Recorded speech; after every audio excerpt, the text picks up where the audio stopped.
Welcome to Norse Code, the number one podcast for Minnesota Vikings. My name is James Fagashnik. I'm your host and producer. Thank you guys so much for listening.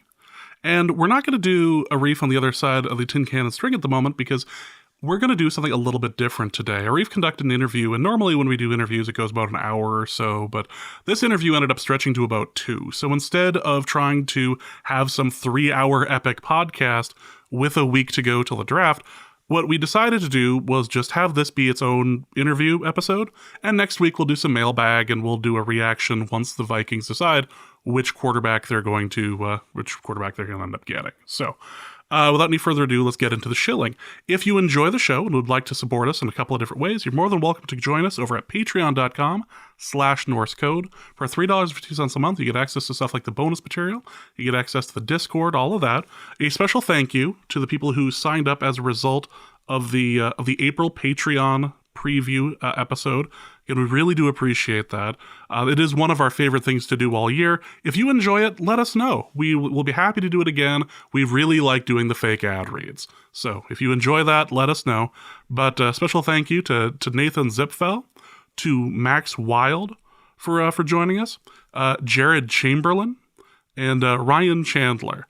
Thank you guys so much. Also, I believe the name on it was just John. Apologies if I'm missing something, but thank you so much for signing up over on Patreon. You get access to the Discord, bonus material, all of that. You can also go over to paypal.me/NorseCode as well. That's a one-time donation.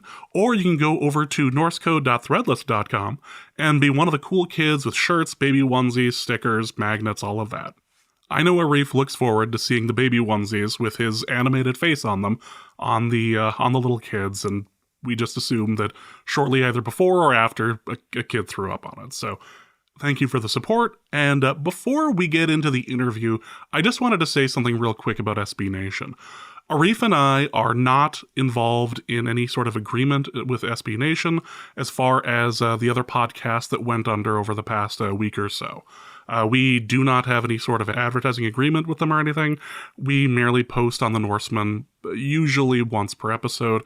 We also post over at the Substack as well. So if you're interested in checking out the show notes, you can head over to the Wide Left Substack as well and check out just about all of the episodes that have been posted since he started it, really.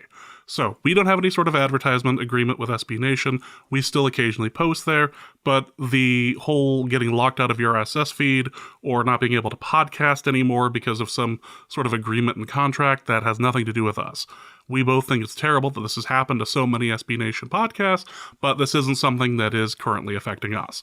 We were just waiting for a time to post, and Arif has been very busy getting the draft board together for everybody for next week. So consensus be damned, we are recording this week, and Arif went super long with a guest, Trevor Sikkema. He's been on the show before. He is the lead NFL draft analyst for PFF. He's also the co-host of the NFL Stock Exchange podcast. I believe that's with Connor Rogers. So check that out. But yes, we have Trevor Sikkema on. So without any further ado, I'd like to bring on the interview that Arif conducted earlier today with Trevor Sikkema at Tampa Bay Trey. All right. I'm here with Alyssa Lang's fiance. Is that how I pronounce your name? Yeah, that's correct. Yeah, that's actually that's the most powerful job title that I have. So that's actually appropriate here for this. So, I was trying to figure out if you'd actually had a wedding yet. Have you? It's a mystery. It's a mystery to me, No, not yet. Not yet. We're handling life things like getting a house and things like that. But, we'll get there. We'll get there. It's still on the horizon. Dude, Mike Leach told you to elope 2 years ago. This is true. And honestly, the longer we go here, the better that sounds for both of us. So we might actually take him up on that offer. I'm not going to lie. It actually sounds pretty legit. How's stuff, man? It's good, man. It's good, brother. It's busy time of year, obviously, as you know, doing all sorts of you being the consensus draft guru and everything, yelling at me every day in our group DM to give you my big board rankings, which are finalized, by the way. You can go grab those now. Yeah, which I have them up, and I've got the list of players that you're higher on, lower on versus the rest of the industry. So we'll go into that. That'll be very interesting because I just kind of finalized that recently, and I haven't had any time to cross-check or anything like that. So this will be an experience here on the show. Yeah, there's some mistakes on there that I'm just going to call out live on air. Well, I say live on air, it's a podcast, but I'll just call out and for you to just find out mid-show kind of what mistakes that you made. Okay.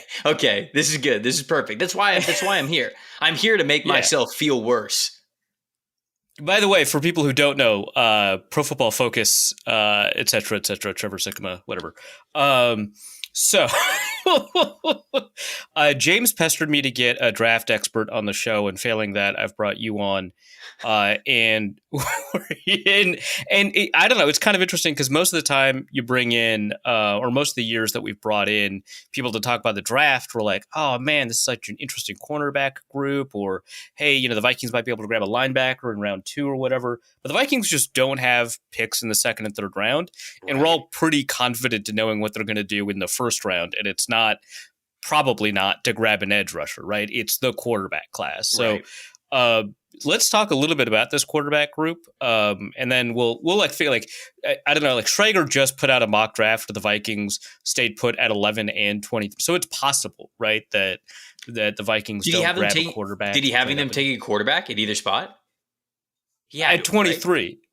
Yeah, when we talk, we'll talk about who that was then. Yeah, because I don't know, it's fun to like make guests find out stuff. I mean, I suppose you could just Google it during the show, but I could. I don't know, but that's no fun. I want to actually hear it live on the show. Cool. So first, let's talk about this quarterback group. Let's start with Caleb Williams because he's going to be in division, right? So we might as well kind of know what we're dealing with. I know everybody's kind of heard that he's like good, but I just feel like we haven't had a lot of discussion about why he's good, if that makes sense. Sure. No, that totally makes sense. I think it's just because he's like a default selection, so no one really talks about it. Yeah, and it's been this way for like the last 3 years, right? I mean, it was basically the first time that he took over for Spencer Rattler at Oklahoma.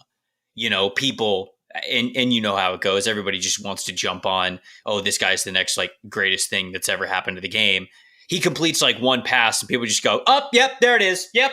Future is incredible. And like, look, obviously like it came to play out where he has been the best player in college football over the last 3 years. But, I do think that it is funny how this has been just such a foregone conclusion for a long time that we haven't actually talked about what he does well. And it's a lot of those things that you can't teach, if you will, right? I mean, it's the outside of structure plays. It's the making things happen when you're scrambling left to right. It's the off-platform throws, the off-balance throws, the weird arm angle throws that just somehow still maintain incredible zip, incredible accuracy. And it's just, he also has just he's got such great instincts for where the game is going and where space is going to be and when a wide receiver is going to open up at a certain spot. And, even if he's barely looked at a wide receiver to his left, like he knows exactly when they're going to be open and when to throw the ball and how to throw the ball to them. And it's wild what he's able to do outside of structure.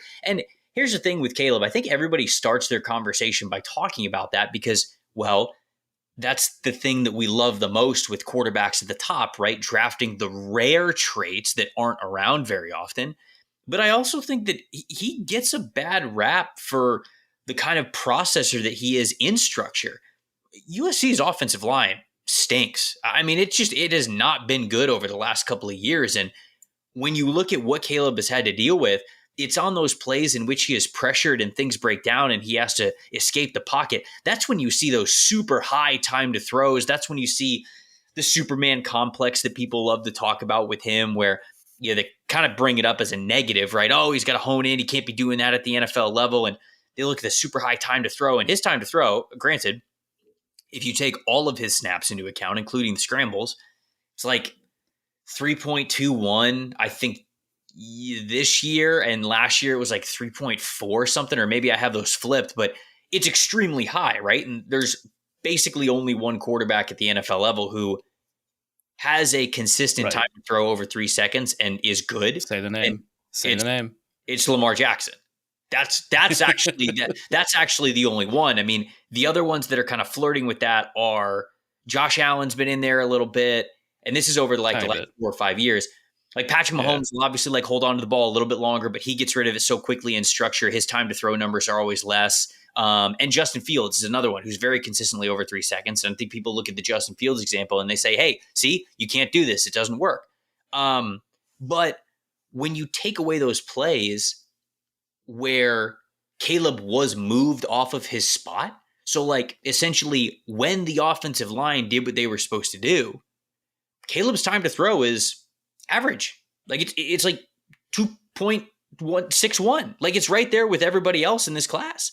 And so I think that people only think of the out of structure stuff, and he does not get enough credit for going through his progressions and hanging tough in the pocket when there's an actual pocket for him to navigate. And so, all that, just the talent, the instincts, how he plays inside structure, how he plays outside of structure. Is he perfect? No. But when you talk about a guy that can give you a Super Bowl caliber ceiling, Caleb Williams presents that to you. So that's why he has been that consensus number one guy. So when we talk about like guys who generally rank, number one overall, like, so when we look at like Andrew Luck or Trevor Lawrence or stuff like that, usually when I'm building the consensus board, they just picket fence the whole thing, one's across the board, right? Caleb is interesting because everyone, I'm not going to say everyone agrees he's the top quarterback in the class, because that's actually not true. I've got 4 boards here that rank Drake May number one overall, and a couple more that rank him above Caleb Williams just generally.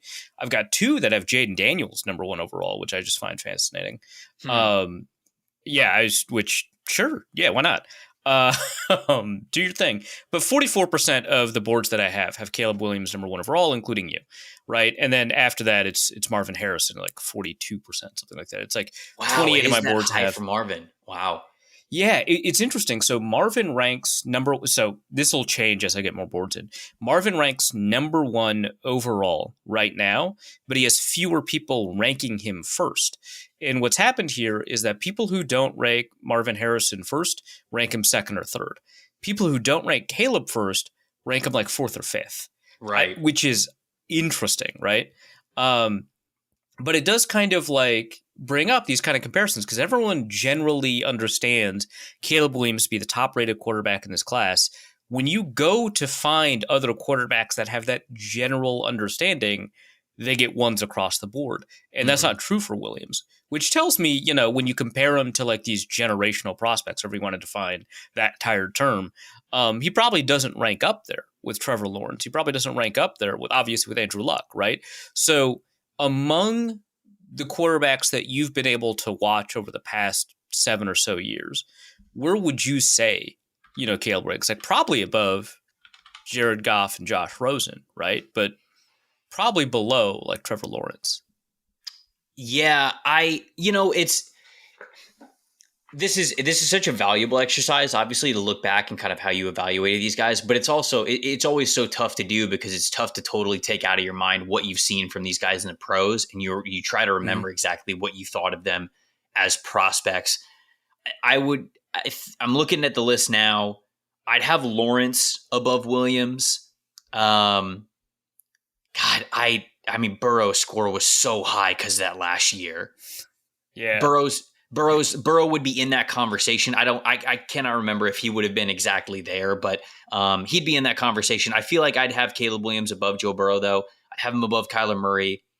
I'd have him above any of the quarterbacks in 2018, in 2017, in 2016, 2015. Yeah, same thing. I mean, you're basically going back to, it's basically, I would say, since 2012, Andrew Luck and Trevor Lawrence would probably be the only quarterbacks that I would confidently, trying to take into account, of course. You wouldn't have put Griffin above him? Griffin had a great year.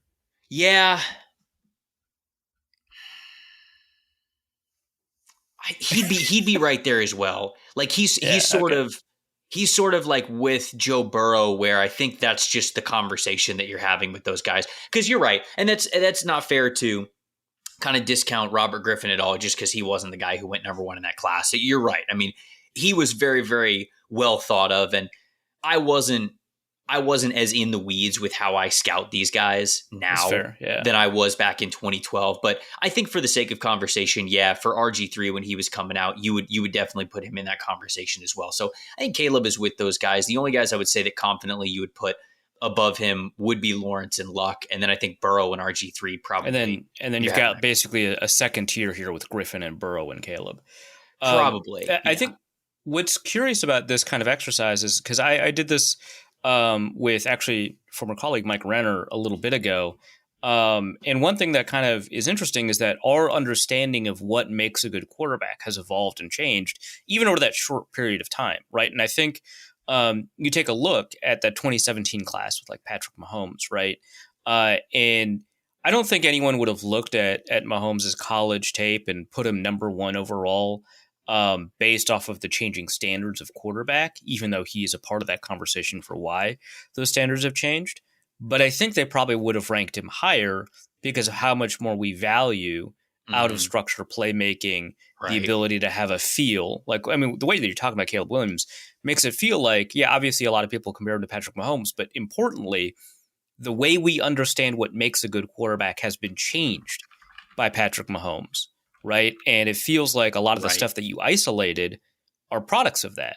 And so we probably would have rated Mahomes higher in the current NFL environment, just based off of those qualities that we've decided now characterize a good quarterback. Does that track for you? Yeah, and I think that makes sense, right? Because you look at some of the best quarterbacks in the league, right? It's Mahomes, it's Jackson, it's Allen, and there's some other guys who maybe aren't as natural out of structure, or I should say just like not as good of athletes. But I think teams look at these crazy athlete, out of structure quarterbacks right now, and they say to themselves, if we don't get that kind of a mold of quarterback, even if we get a great pocket passer, are we just doomed to always lose in the second round of the playoffs or in the conference championship game because we're going to face one of these guys and we don't have a quarterback that can keep pace with them? I wonder if that's the conversation as well. When you just look around the league and you just see there are more of those players, and kind of to your point, there are more examples of it working at the very highest level. And Mahomes is the easy one you point to because he's the one who's had the hardware success. But yeah, again, like what Lamar has been able to do, certainly during the MVP years, like this run that Josh Allen has had over the last 3 years. I mean, I genuinely feel for the dude because if Patrick Mahomes just didn't exist, he might have 2 Super Bowl rings and some MVPs. And so I just wonder if that is also a factor here of saying like, yeah, okay, we like this pocket passer guy, but if he can't do something for us outside of structure, are we destined to just always be a really good football team, but not a championship caliber football team if we don't have that kind of a quarterback? So yeah, I think that you are seeing more teams take the unique big swing, I think, on these quarterbacks with what they are able to do. And I guess that's not a league-wide thing. I guess it's sort of a year-to-year change, but they're more willing to do so, which kind of goes back to what you were talking about a little bit earlier. That was very fascinating to hear sort of the consensus data of, okay, well, Marvin Harrison Jr., if he's not number 1, he's probably 2 and at very worst 3. And Caleb, if he's not 1, he could be as low as 6, 5 or 6. And I think that comes down to 2 things: ceiling versus safe, and then also positional value.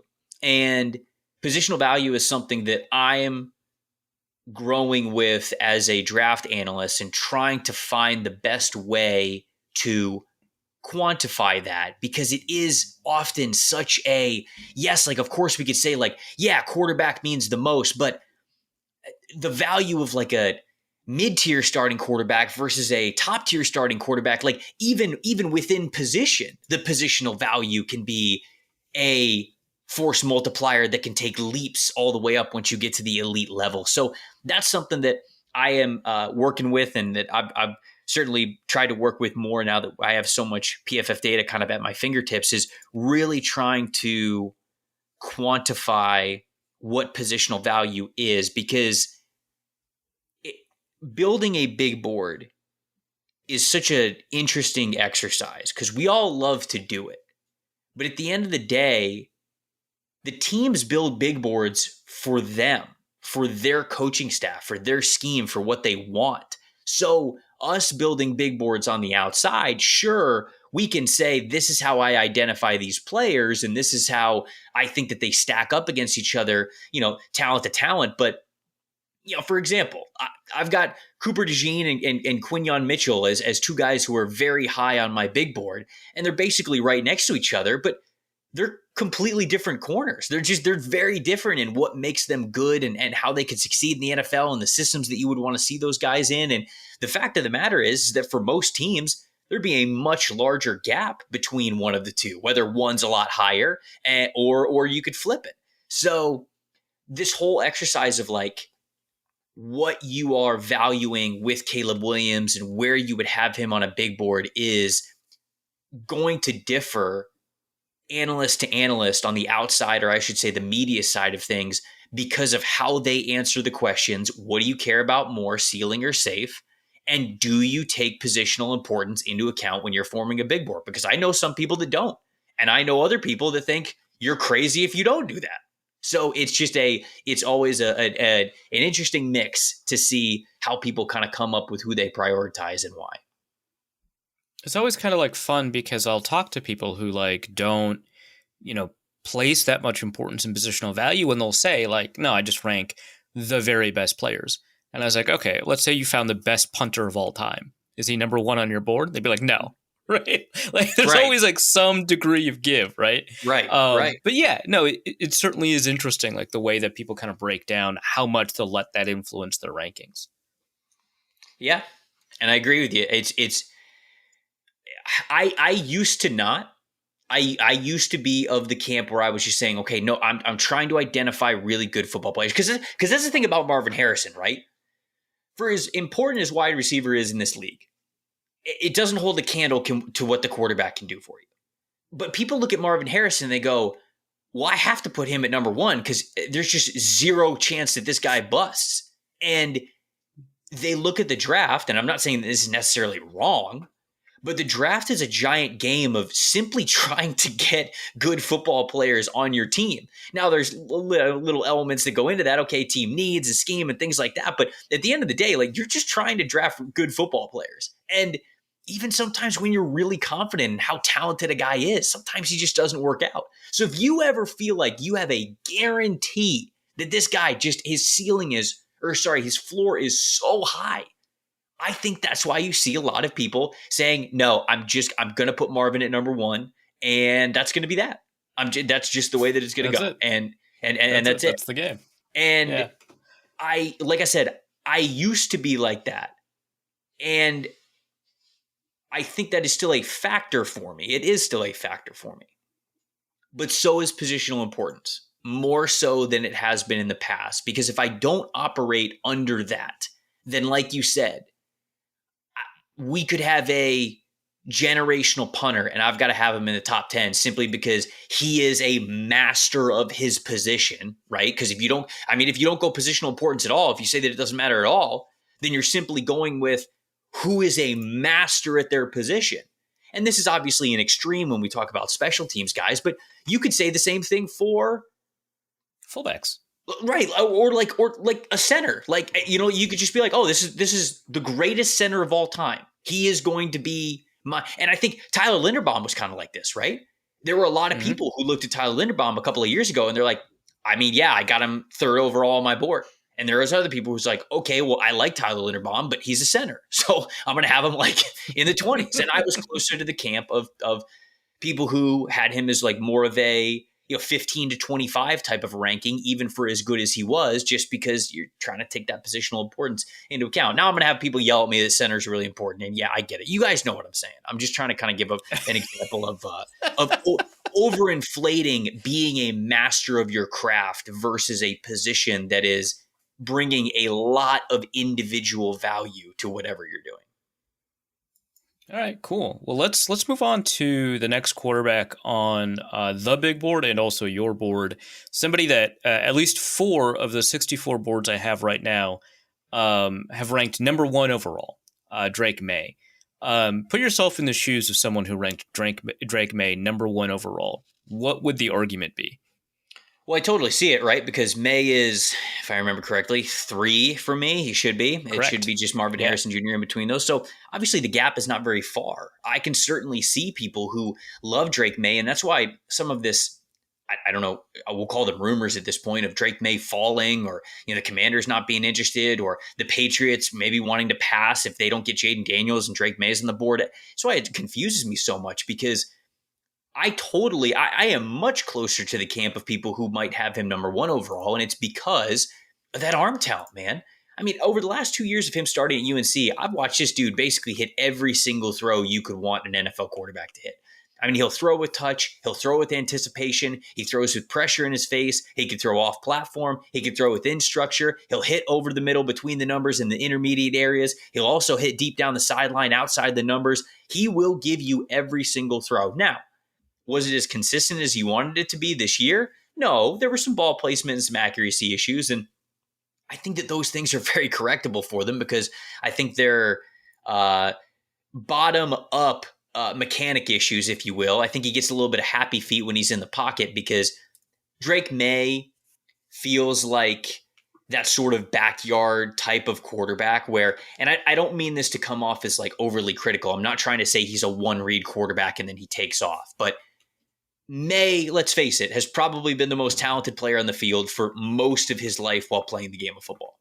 So if you go back to most of the time that he has played at this point, junior high ball, high school ball, even his time at UNC, certainly over the last couple of years when he has been a starter, he has that mobility to say, okay, I'm gonna watch this read. I'm gonna see if this guy gets open. If he doesn't, I know I can avoid pressure, and I know I can scramble. I know I can make something happen with my legs. So his feet are always light. They're always moving because he's always ready to play that backyard style of like scrambling and getting out of the pocket. And that's a good thing. I don't want to make it sound like that's all a bad thing, but there are certainly times when he could go, okay, I'm looking at my first read. My feet are kind of moving all around. I'm navigating the pocket a little bit here. Okay, let me take off. Wait a second. Okay, this second guy just came open. Boom, I'm throwing the football. But the feet aren't exactly married with where the shoulders are going and where the follow-through is going. And then that's when you see some of that frustrating accuracy from him. But again, all that to say, it's correctable stuff. He's like, what, 22 years old? A 2-year starter? One of them was his true sophomore? So I think that it is easy for me to understand why people might like him at number 1 overall, because, if there are some gunslinger mentalities and some decision making that you want to hone in on with Drake May, that's kind of the same critique of Caleb Williams. And so if you see that similarly there, well, Drake May's got the most big time throws in college football over the last 2 years. I think that, again, he's shown you the ability to hit every single throw. That time to throw is a lot more traditional, a lot lower than it is in general for Caleb Williams. So I could totally see why you might have Drake May at number 1. So I find the last thing you said, more big-time throws than anyone else. More than Michael Penix? I believe over the last 2 years. I can look this up. Make sure that I'm not... That's fascinating to me. Make sure because I think Michael Penix last year had the most completed deep balls, which is a different thing, right? But that like stuck out to me because he had like over 100 or something crazy like that. So he was definitely like, because they played in the playoff and they had the extended season, he had, let's see. Yeah, Drake May had 80. Well, let me turn the no play filter on. Let's see. We got a lot of filters over here. I just, I got to make sure that we're telling the people. You're listening to someone who gets to use PFF Ultimate. This is true. All right. So over the last 2 years, 2022 and 2023, Drake May had 77 big time throws, and Michael Penix Jr. had 66. Oh wow. Yep. Are they 1 and 2, or am I missing like a secret second place here? I can extend that to see all FBS quarterbacks, but that will take a minute to load. I will say that Drake May did have more turnover-worthy plays, though. He had 24 turnover-worthy plays during that time. Michael Penix had 17. But still, the turnover-worthy play percentage, given the amount of attempts that they've taken, relatively low. All right, so I got it up here. Yeah, Drake May was number 1 with 77. Michael Penix Jr. was number 2 with 66. And Caleb Williams was number 3 with 57. Wow. Yeah. That's so perfect, man. Yeah, there you go. So I noticed when I was like stacking up a lot of these advanced statistics that like of the 6 quarterbacks that are expected to go in the first 2 rounds, right? 4 of them place like in the top 5 of a lot of these like big play type metrics. I just find that like fascinating because like most of the time it's like, oh yeah, like, you know, 2 of your top 4 quarterbacks will place in the top 5 here. Then these 3 other guys are in gimmick offenses, so they don't count. And it's like, oh, okay, yeah, sure. I believe you. That's fine. But like this year is just like, yeah, man. And also one of the ones that you like is in a gimmick offense, maybe 2, depending on how you define it. So yeah, it's like a crazy class. Yeah, it is. It really is. Do you buy like the McCown May connection that the Vikings might be more in on May than they are on other prospects just because McCown coached him in high school? Well, it didn't really work out with Carolina, did it? Because didn't McCown tell CJ Stroud at his pro day, like, I don't know, like start looking for apartments in Charlotte or something? I don't remember what he said, but then. Well, my understanding of that is that like McCown was given the understanding that they were after Stroud, and then the owner changed his mind. Right. So it's not like McCown was like lying. I know, it's just funny when stuff like that happens. And I don't know, this may come to fruition, but I don't know if you caught this, but during LSU's pro day, Brian Kelly, their head coach, was just like doing an interview. I can't remember if it was for ESPN or something else. And at the end of the interview, you know, he's casually doing the thing where you could tell he's about to end his statement, and so his voice is kind of trailing off in that certain very familiar tempo, and he just goes, yeah, and I think, you know, he's going to make a lot of really great throws for Washington. And everybody's like, excuse me? What just happened here? Were you supposed to say that? And I think it was Brian Kelly, obviously, you know, doing a little bit of conniving, you know, a little manipulating in the media. I don't think that he was necessarily letting out the fact that Washington told him, yeah, we're absolutely taking JJ. Yeah, I think it was either that or like he was being interviewed for a Washington thing or whatever. But it does remind, like, at Michigan's pro day, Harbaugh was like, man, JJ McCarthy is going to look great in Chicago. And I was like, okay, man.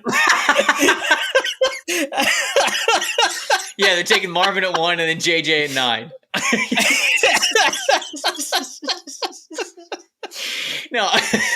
No, but okay. So back to the question.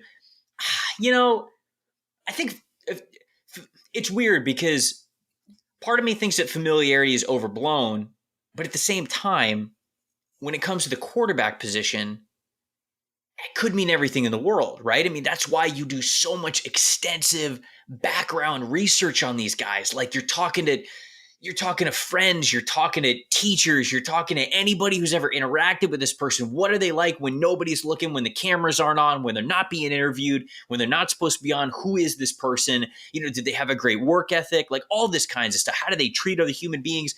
And so for a lot of other positions, I would tell you that like, oh, this guy coached this player in high school, blah, blah, blah. Like I would tell you that connection really doesn't matter. It might be a small piece of the pie. Just as if they're ever in between these two players, these two positions, they might say like, hey, you know, I coach this guy. I watched him get better, all that. They go, okay, there we go. But for quarterback, because this is a true face of the franchise, because this investment is so important to you, perhaps having that familiarity in a positive direction really could be a major swinging point. So again, you know, for other positions, I'd tell you it probably doesn't mean a lot, but for quarterback, maybe it does. Maybe it does mean a lot for these teams. I find it interesting because every time we hear a rumor about who Washington likes or who Minnesota likes, it's like a different quarterback, right? It's Jaden or it's Drake or it's JJ. You know, hey, Washington's big on JJ McCarthy. Maybe they'll draft him at 2 overall. Whatever, man. I don't know. But like it just feels like that's basically it. That's the point of the draft that we're all at. We're so dangerously close to the 2023 Will Levis episode where we all got burned by this so hard last year, where it was just this crazy whirlwind of all of a sudden 48 hours to the draft, Will Levis was going to go number 2 overall according to Vegas. And so now I feel like every time we hear a rumor of, hey, JJ might go 2 overall, everybody has that exact same reaction that you just had. All right, man, whatever, sure, okay, great. Just make it happen at this point. I don't care. It's the most wonderful time of the year. Truly. Okay, so you take a look at who Minnesota has. I know that Colin Cowherd has been like, "Hey man, if I were a quarterback, I'd love to go to Minnesota." Which for once, yeah, hey Cowherd, you got a good point.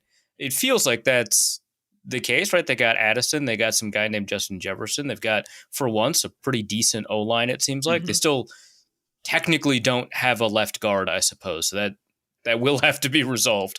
But the prospects for the O-line are good. Is this kind of one of the better environments, aside from, like, say, Patrick Mahomes to Kansas City, one of the better environments a rookie quarterback could find himself entering that you can remember in the past couple of years? Yeah, I mean, especially if you're just comparing them even to the situation this year, I think people look at Chicago and they say, okay, a lot of that team is already pretty complete. So if you're throwing a quarterback in there, obviously you've got DJ Moore, you're trading for Keenan Allen. There's a chance they could get another offensive weapon at number 9. So like Chicago's a good spot. Washington, yeah, I mean, like in theory, a good spot, but there's been a lot of turnover over the last year for that team. So even that, a little unknown. What's Cliff Kingsbury going to be like as an offensive coordinator? It's probably going to take them a little bit to get things ironed out. So I wouldn't say that like Washington's a better landing spot than Minnesota. I'd say that Minnesota, even from just the Justin Jefferson factor alone, would be a better spot there. New England's kind of the same thing, right? I mean, New England, don't know what that offensive line is going to look like. Not a good wide receiver core right now.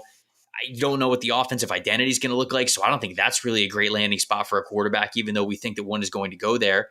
Giants are a decent spot, but again, you look at their wide receiver room, Darren Waller was kind of like not committed to even come back. The offensive line, they made some additions, but you still got to work things out along the offensive line. And so, yeah, I mean, I basically look at Chicago and Minnesota as the realistic spots for some of these top quarterbacks to go is probably the top 2 ideal spots, right? And I think that the Sam Darnold factor is also a decently important factor here because Darnold signed a 1-year deal and Darnold's not an idiot, right? I mean, like he understands what's going to happen. Like he watched Minnesota trade for another first round pick. Yes, New York Jets fans, they might disagree. Well, sure, but I'll give him the benefit of the doubt here on this show, especially since it's a Viking show. I've never met the man. He could be a genius for all I know. So I think that he understands the awareness around him and sees that the Vikings are loading up to go get a quarterback. But that doesn't necessarily change what he could possibly do this upcoming offseason or this upcoming season. And I've got to believe that Adolfo Menta and Kevin O'Connell themselves said this to Sam Darnold. Like, hey, man, here's the thing. We're probably going to go try to get a young quarterback. We would still love for you to come in. We don't want to have to start that player right away. And we promise we're going to give you every chance to prove yourself for wherever you're going to go next. You get to throw to Justin Jefferson. You get to play behind a good offensive line. You got a good running game behind you, especially now with Aaron Jones coming over. You got TJ Hawkinson. We're going to devise a really great offense for you. This is your best chance to have an audition, if you will, for hopefully that next maybe 2-3 year contract that you'll sign the year after that. So even if they draft a quarterback, it's not a situation where like a veteran's going to have to sit here and be like, I'm not training this dude. Like, I don't want this dude to start. It's sort of like an understood situation. So again, the superstar wide receiver, the good offensive line, the offensive head coach, the run game behind you. I really do think that Chicago is probably the only other situation with a lot of the firepower that they have on offense now to contend with there being a better spot than Minnesota. And I think some people might just say even with Justin Jefferson alone, they'd rather have Minnesota as the landing spot for one of these teams. So it's an ideal one. There's no doubt. I do find it funny. JT O'Sullivan mentioned that like on paper, right? And I think this is on the Bootleg Football podcast with like Brett Coleman and BJ.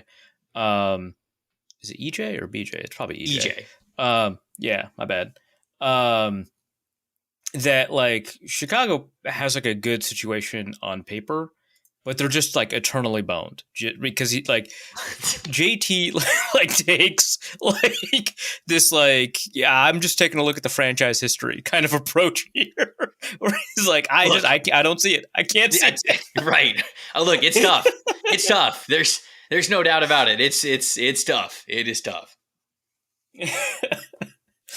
The quarterback that has been like least attached to the Vikings in terms of rumors, although they finally did meet him or scheduled a meeting with him, is Jaden Daniels, who had the most exciting season out of all the quarterbacks last year, Heisman winner, insane touchdown interception ratio, really fun highlights. Will literally run into a brick wall, but not in the way that you want people to run through a brick wall for you, but like. No, the word into instead of through is very key there. Yeah, it's clear. Very key. He is right now the most polarizing prospect I have in my big board, at least in the top 150 players. I've got 2 people ranking him number 1. I've got a bunch of people placing him just outside of the first round. A lot of people ranking him in the 20s. What is his deal? Where do we begin? No, so look, the thing with Daniels, you got him 21. You're one of these guys. No. I know, and I'm perfectly confident in my kind of assessment of where I have Jaden Daniels here, and there's a lot of good, and there's some other things that I think are being overblown a little bit. First and foremost, I think people look at the 1-year wonder thing, right? And they'll say, "Oh, Heisman Trophy winner, it took him 4-5 years to kind of figure it out, whatever it was this last year, and he wasn't really anything kind of before that." I mean, he was a day 3 type of player before this past year. So people go, you know what? We're really worried about that. I'm not as worried about that. I'm really not. Especially you look at the linear progression in which he has been able to get to this point. At Arizona State, he was really just this big-armed quarterback who was going to push the ball vertically, or if the first read wasn't there, he was going to tuck it and run. And when he got to LSU, you could tell that he really honed in on taking care of the football. You can tell that he said, "Hey, I'm in the SEC now. This is sort of my chance. This is my make-or-break chance being at LSU. If I turn the ball over, they're not going to put up with me, and I don't know where my football career is going to go." So he really honed in on having a low turnover-worthy play rate, and he had one of the lowest turnover-worthy play rates in all of the FBS in 2022. But he also became very risk-averse. Like, the average depth of target was down, the big-time throws were down. He just wasn't pushing the ball deep down the field because he was trying to take care of it as much as possible. This past year, he took the lessons that he learned from the year before, and he said, "Okay, now I've got to ramp it up a little bit more." So the turnover-worthy plays went up a little bit, but the big-time throw skyrocketed. The average depth of target skyrocketed. And I get it. He's throwing to Brian Thomas Jr. and Malik Neighbors, and obviously those 2 guys make it. Decent. Yeah, I mean, they're pretty decent football players, but Jaden was still making it happen too. So I'm not really worried about the 1-year wonder type of a thing. I'm with him. I kind of have these concerns about him. One, the rushing ability and the pressure to sack ratio with him is, I don't think, being talked about enough. Because if you want to get the most out of Jaden Daniels, like if you would have him QB1 or QB2 in this class, I am under the impression that you believe that you are going to get a ton from him from his legs, right? You are ranking him that high because you believe that he is a legitimate dual threat player for you. And if that's the case, then you have to face him being very skinny and, like you said, running into brick walls at the college level. And these hits get harder and faster at the NFL level. Like, I am genuinely worried about his durability at the NFL level if he does not protect himself more. And if he protects himself more, okay, then are you getting as much of that rushing ability as you saw the previous season? So there's a little bit of a contradiction for me there with trying to rank him higher because of the mobility factor. Because I also have to factor in him getting hit and him getting hurt. Then you also have to talk about the pressure to sack ratio, which is pretty high for Jaden Daniels. And the reason why is because Jaden is not this escape artist scrambling quarterback. I think people... He is the aesthetic of one. Correct. And people want him to be. People see, oh, look, I mean, did you see that? Did you see that crazy run he had on that quarterback draw? See, I love what he's able to do outside of structure and how he can improve the scramble game. No. These are different things. Jaden Daniels yeah. attempted, Quarterback draw is the structure. Yeah. Right. Jaden attempted the least amount of passes when scrambling this past year of any quarterback in that we're having this conversation. Yeah, I think we were in a group chat. Yeah, we were in a group chat, and we were trying to look up the number of times he threw the ball on the run on a scramble as opposed to like a bootleg or something like that. And I was like, hey, I think it was like 2, and you were like, yeah, I got the numbers. I got ultimate. It was 2. So I'm looking this up the whole season. I'm looking this up right now because you couldn't remember one. It's very interesting when you hold on. Here's the dropback type because I can look at just the scrambling plays, and this is when it gets the most interesting. Okay, Jaden attempted. This is just this past year, 15 passes when he was scrambling. Okay, 16 if you put like a no play. Oh, that's right. It was 16. Yeah, I remember. There was a penalty or something, whatever. I could turn no play off. So 16. Let's just go and say 16. He had 16 total attempts this entire season when he was scrambling outside of the pocket. Michael Penix Jr., who we are told is only a pocket passer, and he is because he plays a lot from between the tackles. It's just his style. Attempted 39, more than double. More than double Jaden Daniels. So again, it's really funny because Michael Penix Jr. did blow up his pro day, like insane workouts. Everyone was like, I didn't see any of that coming. What the hell? And so, well, you got to watch the Indiana tape to remember that stuff. But anyways, yeah. The thing with Daniels is going back to the sack to pressure or pressure to sack ratio is that is only going to change. Like that's only going to get better if you kind of teach him, or I should say empower him to leave the pocket more. Because right now he does not want to do that. He wants to be a pocket passer. And if you empower him to get out of the pocket more, sure, you could have a best of both worlds situations. But guess what else you invite when you scramble him outside of the pocket? Hits, injury, again. And so I have to factor all of that in when I talk about this progression of what you would want for him to become this total package quarterback of a dual threat player and dual threat ability enough to rank him in the top 5 of this draft class. I then have to accept or face the fact that I'm putting this guy in danger all the time. And I don't want to do that. Now, it's kind of a negative here with Jaden Daniels, but I will say this. I think he's got the best fundamentals in the class. Footwork all the way through the throwing motion, extremely repeatable. I mean, it is extremely consistent. And genuinely, I think that's why the NFL loves Jaden, because he brings athletic ability and his throwing mechanics are very, very repeatable. And NFL loves consistency when it comes to that. That's why Drake May scares him, and we've heard some rumors of that.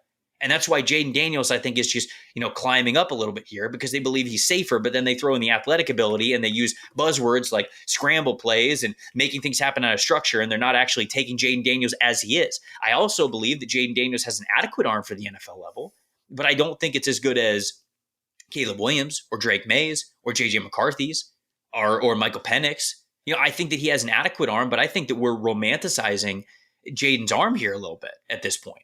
Like, again, I think that Jaden does a lot of really great things. But if you ask me, the disconnect between where I have him like in the 20s with a late first, early second round grade and where some people might have him at like top 5 in their big board is, I don't want to be harsh and say like I think they're making things up about him, but I think that they're looking like pie in the sky of like what Jaden Daniels could be. And it's like, I don't know if he is all of these things that you want him to be.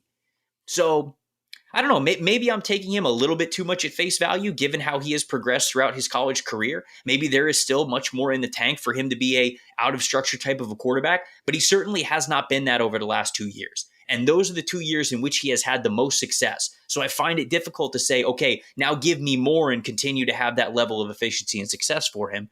And that's kind of just how I see Jaden. I like him a lot. Again, late first round, early second round grade for me. But that's where the disconnect comes from of where I have him versus, people who might have him as QB2 or like going number 2 overall over Drake May and all that. Okay. So you've been concerned about, the propensity for injury. How much has he actually been injured? I cannot remember off the top of my head. I would have to look it up. It looks like, so I'm looking through the Beast right now. It looks like he has not missed a single game due to injury. Crazy to me with all the big hits that he's taken, man. Just right? crazy. That's nuts, right? I'm so worried about it.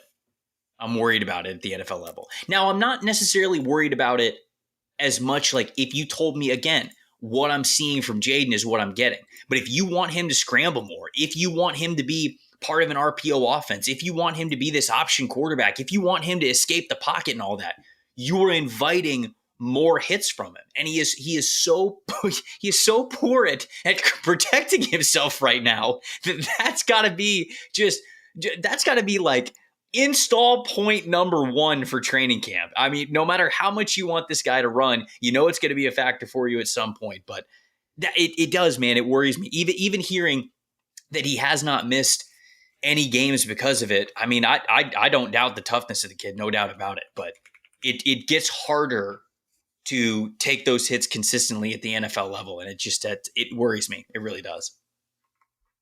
All right. So you've got him 20, which means you hate him despite all of your arguments about how you love him. Yes, yeah. Of course.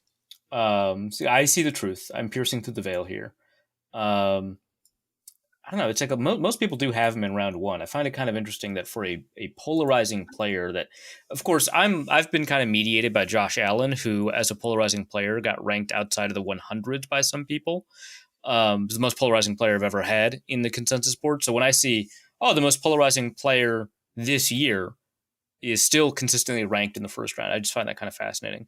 One of the things I heard at the Combine was that the Vikings wouldn't be interested. Not that they aren't. This is third hand, somebody saying, I don't think that they would be interested in Jayden Daniels because he doesn't fit their offense or what Kevin O'Connell would want in an offense. How do you interact with that? What do you think about that when you hear it?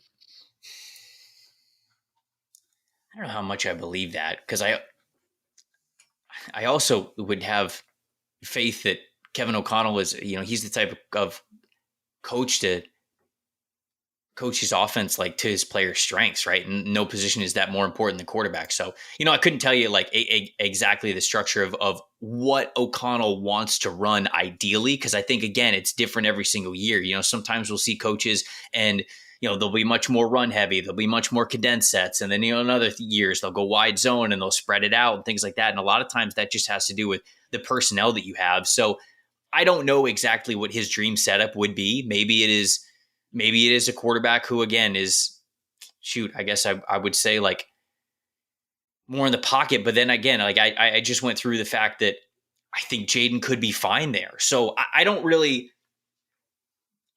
buy that Daniels wouldn't be a fit for Kevin O'Connell. I don't. I think that his skill set is good enough for what they want within structure and within the tackles, to where like you've seen them operate that offense at a very high level, like with Kirk Cousins, obviously. And I'm not saying that that Kirk is like Jayden's comp or anything, but again, Jayden operated so funny. Right. Jayden operated so well from between the tackles that why would I have any reason to believe that he wouldn't be an O'Connell fit when I've seen a great pocket offense from Minnesota over the last couple of years? So I don't know if I totally believe that. I really don't. Yeah, fair enough. Let's jump to the next, I think, probably the most interesting quarterback discussion that people have been having, which is JJ McCarthy. Mm-hmm. Where did you rank him, by the way? Let's see. We've got 27. Was he 27? 28. It looks 28. like. That's fascinating. So you've got Jayden at 21, McCarthy at 28. That kind of aligns with the big board right now. He's at 25. Now, of course, he's being talked about as a guy that's going to get picked not just in the top 10, but in the top 4. That for the first time ever, the NFL is going to go 1, 2, 3, 4 at a quarterback, and that he is the guy that is going to kind of create that trend for the NFL. Yeah. You sound skeptical just by the way you said yeah. Let's dig into that. Well, I think the NFL never picking quarterback to start a draft, despite it being the most important position in the game, I think would tell you kind of where we're at with quarterbacks, right? And not only that, but where we're at with teams and patience levels, right? And I think it's just kind of the world that we live in now. I mean, I was having this conversation with somebody earlier today. When you when you have a new head coach, you're normally firing your head coach because you probably don't have a quarterback on the team who is a long-term option for you. And when a coach signs a contract, I think fans and everybody would say like, all right, they got 3 or 4 years to, figure it out. No, they have 3 or 4 years to find a quarterback. Like that's it. Like that's the whole answer to the question. Because if you find a quarterback and in your first 3 years and the rest of the team still isn't there, like you'll get a much longer leash. But if you're 3 years in and you don't have a quarterback still, you're gone. It doesn't really matter what the rest of the offense is doing. It doesn't really matter the other talented players that you brought in. It's just that important. The position is just simply that important. And the league as a whole is so much more impatient to allow quarterbacks to grow and mature. And it's just like, if you don't hit the ground running, like, you're out. We're done. We're moving on. You can't be the guy. And it's kind of crazy to think for a position where you have these guys playing into their mid to late 30s now that we go, yeah, first couple of years, you're out of here. Nah, it's not going to work out. And I think the recent example of young quarterbacks really coming to stardom and even having the opportunities to start, I think that's what teams are chasing in the top 5 now, and why this draft might start quarterback. And getting back to your original question, that's why we're talking about JJ McCarthy getting into this spot. Because at this point, the only question that really matters if you're a team that does not have a quarterback to invest in is, do you think this player has a Super Bowl ceiling? And if the answer is yes, they're going to get picked in the top 10.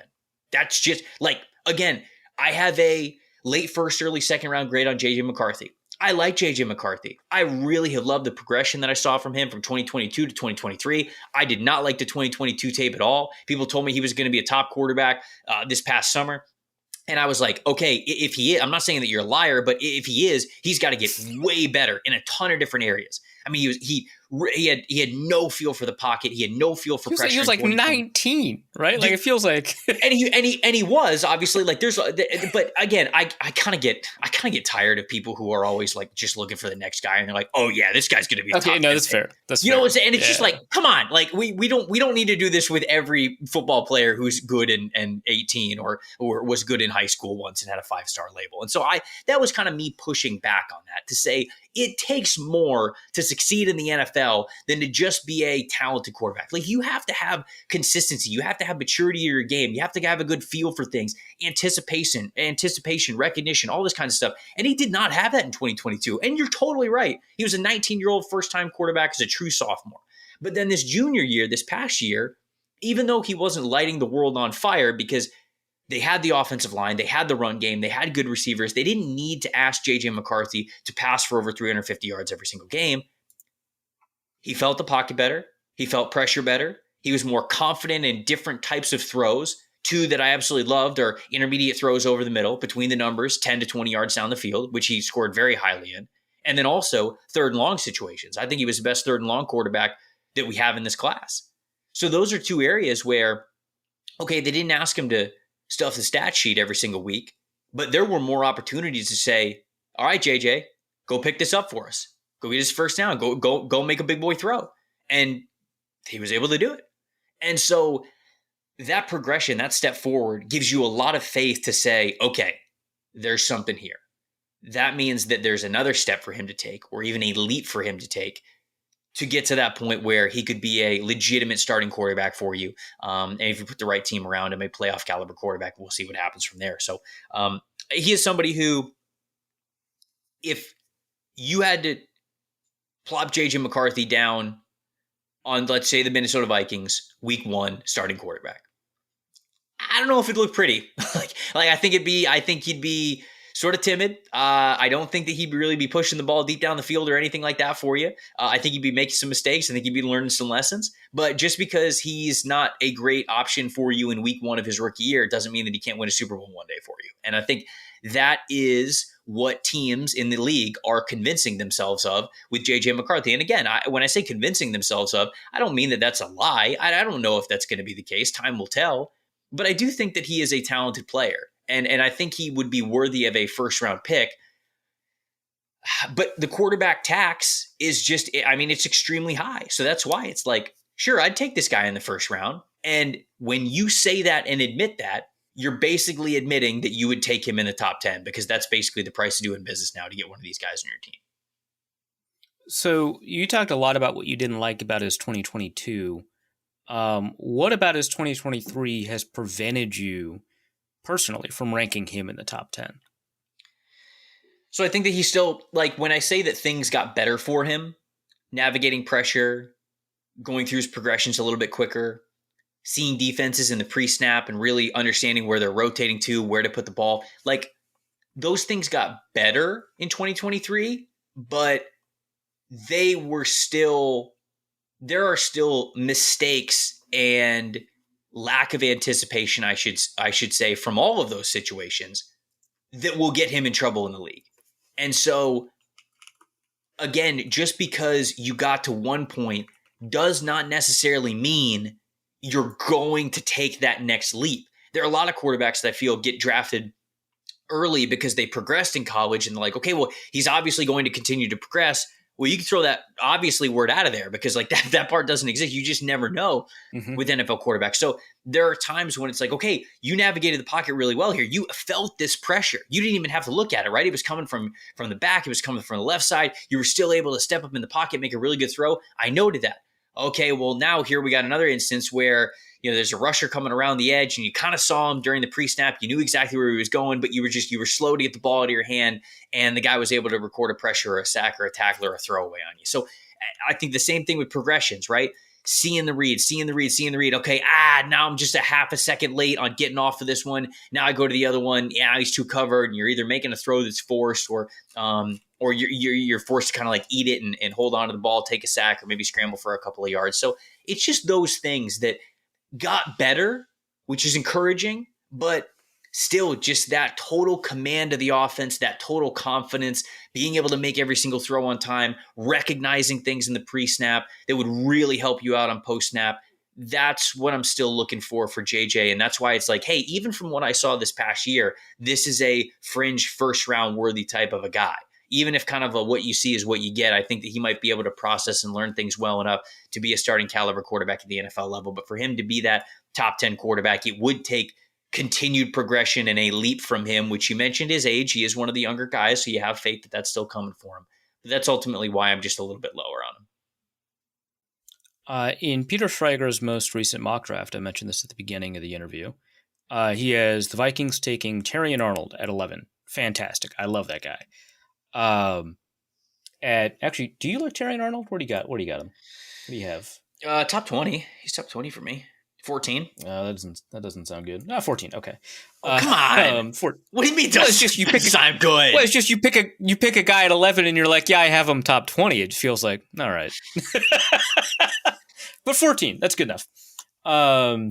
You have. We'll talk about the other corners that you have ranked well above him. And then at 23, they stand pat and they take Bo Nix. I like Thoughts? I like it. You like it? I'm a Bo Nix guy. I am. I think what he does for keeping an offense on rhythm, how he takes care of the football, how he sees a reminder, the field. You ranked him 35. I just want to make that clear. You ranked him 35. You're a Bo Nix guy? I know. Wait, what'd you say? You ranked him 35. You're a Bo Nix guy? Well, okay. Whoa, Tell me more. Okay, hold on. Wait. Am I like lower on Bo Nix than most people? I would be shocked. Okay, no, you're not. You're not. That's true. You're not. Thank you. He's ranked 30. Okay. He's ranked 39 by consensus. Well, that's not too far. I wouldn't say you're far off. I wouldn't say you're top 3 on. Actually, I can check right now. But I didn't think, I no, I guess didn't think it'd be top relatively three. speaking, well, top 3 among Bo Nix rankers. So let me take a look at where you rank in your Bo Nix rank. Yeah, here's the big boards that have him ranked higher than me. His dad, his father's big board. Sean Payton's big board. So okay, everyone agrees that he's a Sean Payton. Okay, I'm glad. He's definitely a Sean Payton type of quarterback. You are ranked 21st among 65 big boards, so you're just a little bit above average on him. Wow. On Bo Nix rank. Let's see. Okay. Is this right? All right. Who has him number 1 out of all these guys? It's our mutual friend Jeff Riston. He's ranked 23rd overall.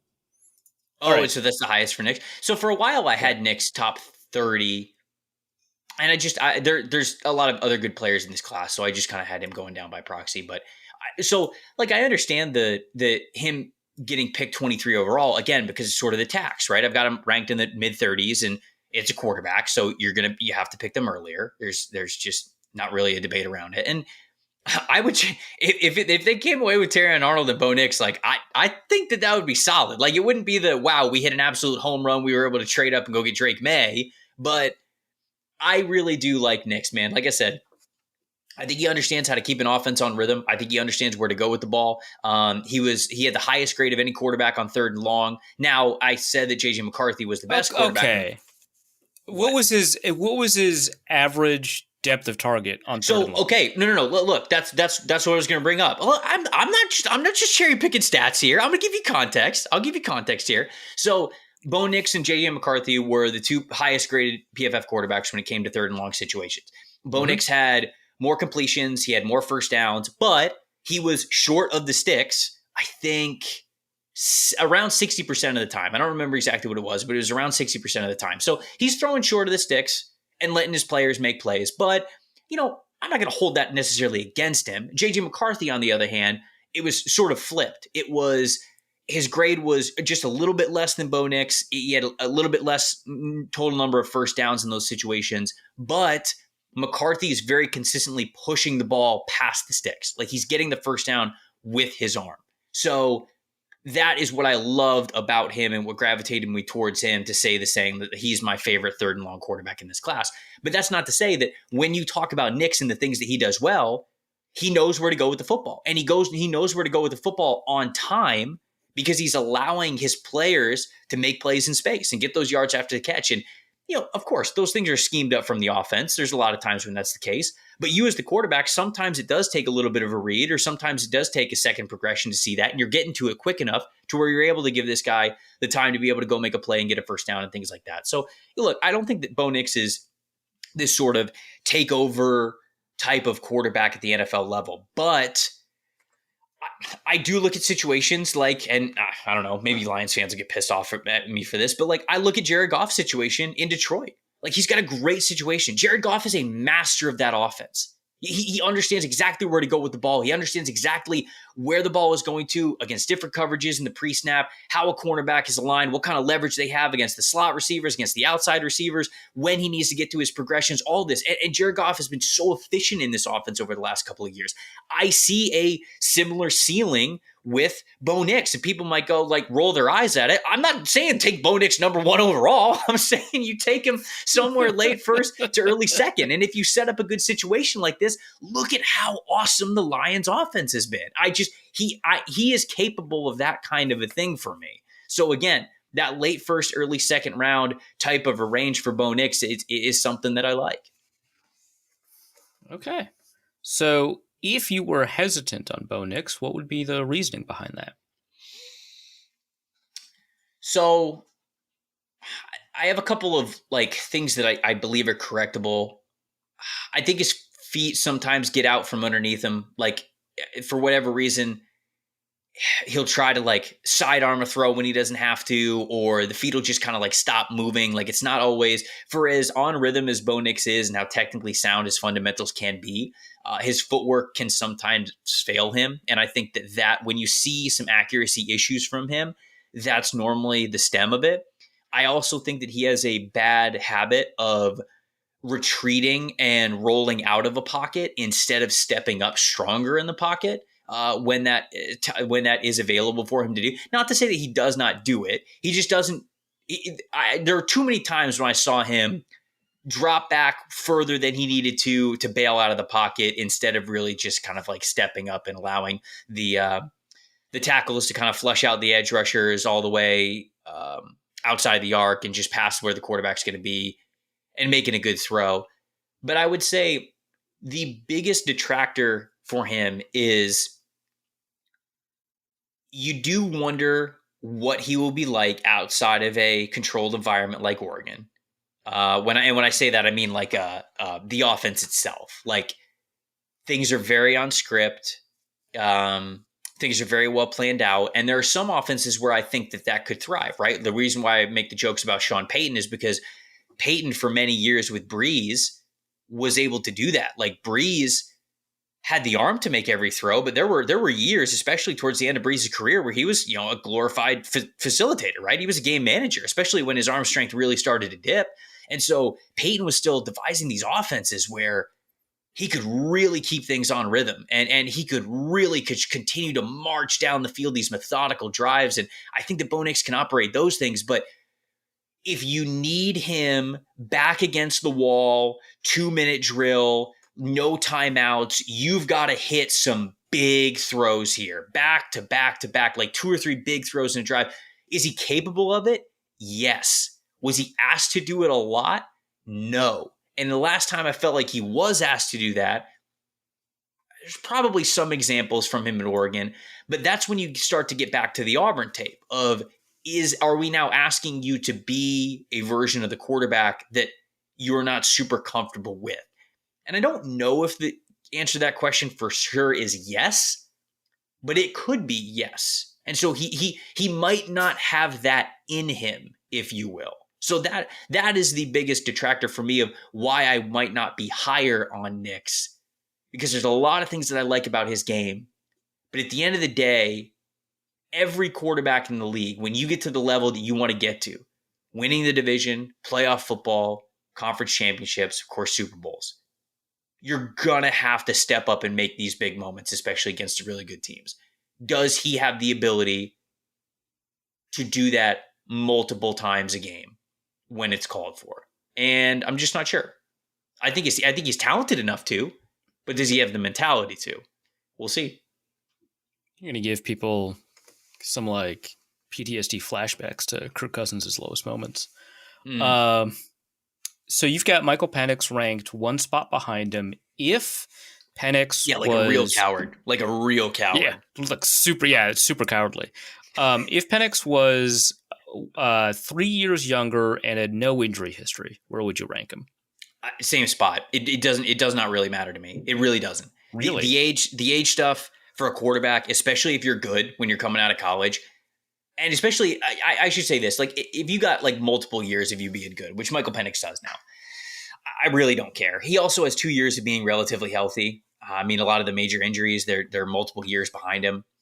I really don't mind it. The reason why I have a second round grade on Penix is because he does some of the more difficult throws, and he's got one of the biggest arms in the class. There's no doubt about it. When it comes, I mean, if you want a gunslinger, he's going to be right there in that category for you. If you are running a vertical offense, this dude's going to be your guy, especially if it's outside the number stuff. Like if it's to the sideline, I mean, he has had so many throws vertically down the sidelines, outside the numbers over the last 2 years that, I mean, he can do it in his sleep. The things that hold me back from making Penix really in that same tier of those big four quarterbacks is he's got those super long arms, which is funny to say like, oh, we should play as an edge rusher. And it's like we make those jokes and like it's fun. But when you have longer arms, the more things that can go wrong in your throwing motion. And I think that he has a bigger, longer, looping throwing motion. Now, it's not like Tim Tebow or anything, but it's not as, I use the word repeatable for Jaden Daniels. It's not as repeatable for Michael Penix as it has been for some of these other quarterbacks. And I also think that his footwork, again, I talk about footwork with some of these quarterbacks, but Penix specifically, like, especially in 2022, it got better in 2023, I think, but there are times when the footwork is just, it's not helping his upper body at all. His arm strength is so strong. Like, his upper body strength is so strong. He almost thinks that he doesn't need that lower body. And it's not every time, but it's just, again, I use the phrase like, it's not married up. It's not in sync all the time. And because of that, that brings you would know about not being married up, wouldn't you? Okay. All right. Okay. I should have seen that coming. I should have been way better about that. Because of that, you see ball placement issues, not necessarily accuracy issues, right? He gets it close enough to where Jalen Polk can make an incredible catch, to where Rome Odunze can go up and get the full catch radius and bring it in, to where, the same thing for Jalen McMillan, right? Like, there are these moments where he gets it close enough and these guys can make these crazy acrobatic catches, but they have to make these crazy acrobatic catches sometimes. And I think that's the little ball placement stems from the unorthodox, longer throwing motion, not being as solidified with his footwork and his throwing motion. And I think that you just see some ball placement issues with him because of that. And that worries me at the NFL level, because when you're playing in the Pac-12, even against some good competition, and man, they ran all the way to national championship and they played some good teams. When you play against them, generally, like Pac-12, it's a very wide open game, and you have the ability to do that. There simply are not enough corners in the Pac-12, or probably any country in America, even the SEC, on a single team to be able to cover how spread out Washington's offense was with talented players like Odunze and McMillan and Polk. And so you saw crazy numbers from Penix because of this, crazy big throws to them because of this. And I don't want to take anything away from his arm talent. If you told me that he was going to get more compact and more fundamentally sound in his throwing motion, and that a lot of those ball placement issues were going to get resolved, even like 2-3 years down the line in the NFL, first round pick type of a player, because of the arm talent that he has. But that is my concern with Michael Penix. And then also just the fact that he wasn't really asked to attack over the middle of the field when defenses were there very often. When he was attacking over the middle of the field, a lot of it is because the scheme or where the wide receivers were set up, it just kind of moved the coverage one way, and it was a throw over the middle, but it was very wide open, dig route that was over the middle, or a deep crosser that was over the middle. He didn't really have as many of those layered throws over the middle as some of these other quarterbacks do. So really, him not being a between the numbers type of a quarterback with the offense that he has run over the last 2 years, and just a little bit of those ball placement issues because of some of the fundamentals. That's what worries me about Penix, especially because now you bring the age. I'll bring the age into account now. If those are your fundamentals and you are of it, or you are an older prospect at this point, I don't know how much that is going to change. Like, I don't know. I don't really think that you can guarantee like, oh, he'll fix that at the next level. Well, he's been playing college football for a long time. So if you would have fixed it, quarterback coaches, very accessible nowadays. Like, if he would have fixed it, he kind of would have fixed it already. So I just have a hard time believing that those things will get better for him. But the arm talent, obviously, extremely fun to watch. All right. Here are the players that you've ranked on your big board that have actually returned to college football. Oh, hell yeah, baby. Hell yeah.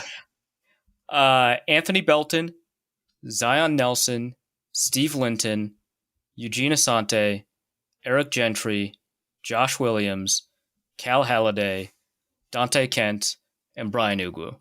How do you feel about that? I'm glad they all went back to school. Yeah, you didn't have them ranked very high.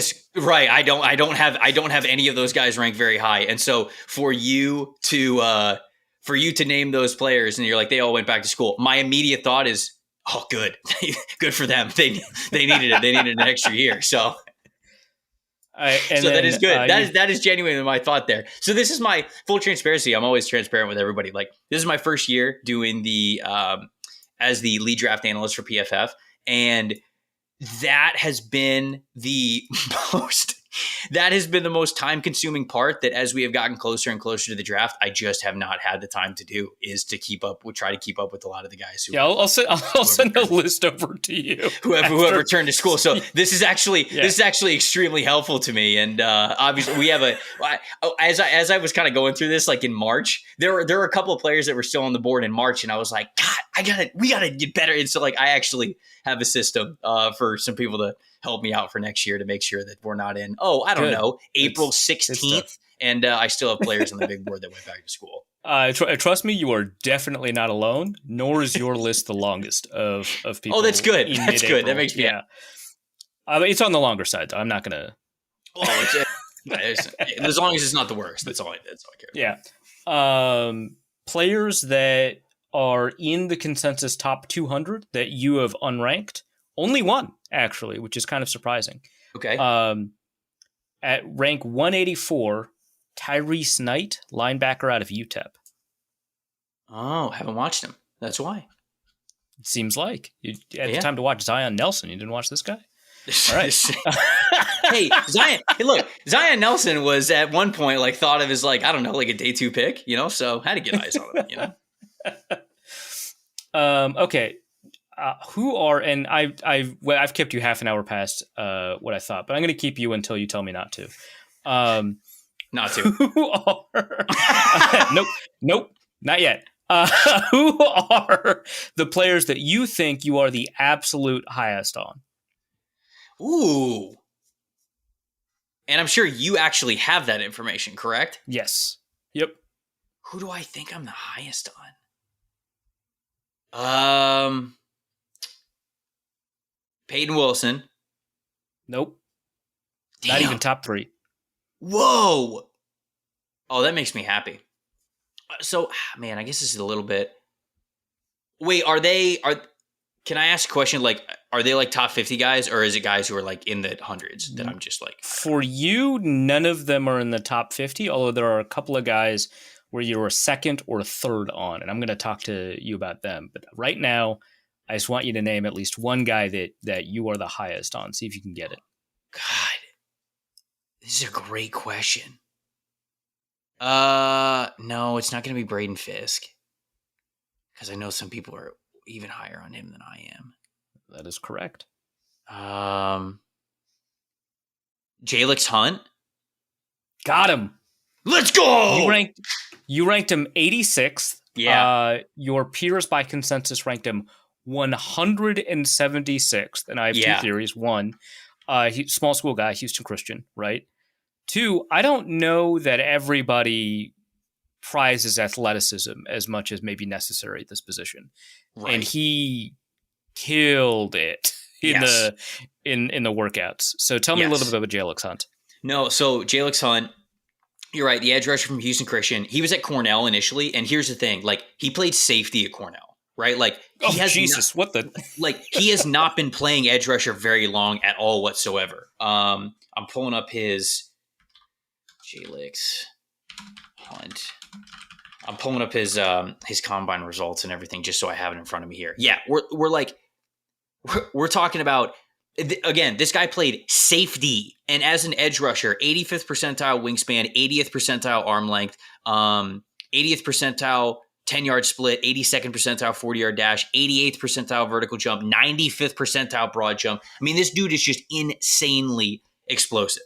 I mean, now look, he wins primarily off of just being more athletic than everybody else right now. But the unique long arms, I think he's a super dense player too. So even though he's a little bit lighter of weight, he's 252, so he's a stand-up outside linebacker type of a player. But when he hits you, when he makes contact, you could tell. You're just like, ooh, that didn't feel good for that other guy. Like even if he's not like knocking him back, even though he's not displacing him or anything, like you can tell he is a strong pound for pound, 252 pounds. So really, I think that he's super explosive. I think he's got great lateral movement as well. He's super quick to get across the face, both inside and outside. He's a great stunt player. I think this guy's ceiling as a rusher is super high, man. There's not a lot of nuance here. And again, if you're looking for that, he's not going to be your cup of tea. I can understand why people are somewhat lower on him because of that. But I am such a fan of the potential that this guy has, especially because he has not been playing edge rusher very long. And if you are giving me what I saw from this past year's tape alone as the building block for what we're going to get in the NFL, okay, he'll start as a reserve guy initially, but man, if he goes to an attacking 3-4 defensive front, I think this dude can get after the quarterback and get after the pocket. All right, there's one more guy that you have ranked higher than everybody else. He's in your top 100, and he is a tight end. That should narrow it down pretty quickly. Oh, is it? It's got to be Eric All, right? Yeah. Yep. Yeah. Tell me about him. Yeah. Eric All. If he didn't, I'm serious. If he did not have the injuries, which he had back surgery at the beginning of 2022, he tore his ACL this past year. Like, that's part of his story. You can't just ignore it. But if he did not have those injuries, he is a legitimate top 100 player. 6'5", 255 pounds, legit athlete, nice change of direction, total functional movement skills to be able to run a bunch of different types of routes. He is a very willing blocker, conscious of like understanding leverages and where to put his hands. And I just think that that part of his game, he is so well-rounded in that regard. He's also got huge hands. I'm just looking at his scouting report right now. He's got over 10-inch hands, which is obviously great for bringing catches in, especially when it comes through contact, which I think he, again, does very, very well. The injury history is the only thing that has got to be holding him up. Where was he consensus? 183rd. Man, see, again, like, I'm just betting on this guy. Again, like, if it's scary because he has the back surgery and now he's got the ACL injury, and those are two major things to worry about when you're going to the pro level. But I am such a fan of who this player is when he is healthy and out there on the football field. I genuinely believe that Eric All could be a tight end one for one of the 32 teams in the NFL. Now, does that mean that he's going to be like a top 10 tight end in the league? I don't know about all that, but he could be a starting quarterback in this league if he is starting quarterback, tight end in this league if he is healthy. And for that reason, that's why I've got him, somewhere in the middle to back end of the third round range. All right, there's 2 first rounders that are consensus first rounders, I should say, that you were the second highest on. Who are they? Consensus first rounders that I was the second highest on. Is AD Mitchell one of them? No.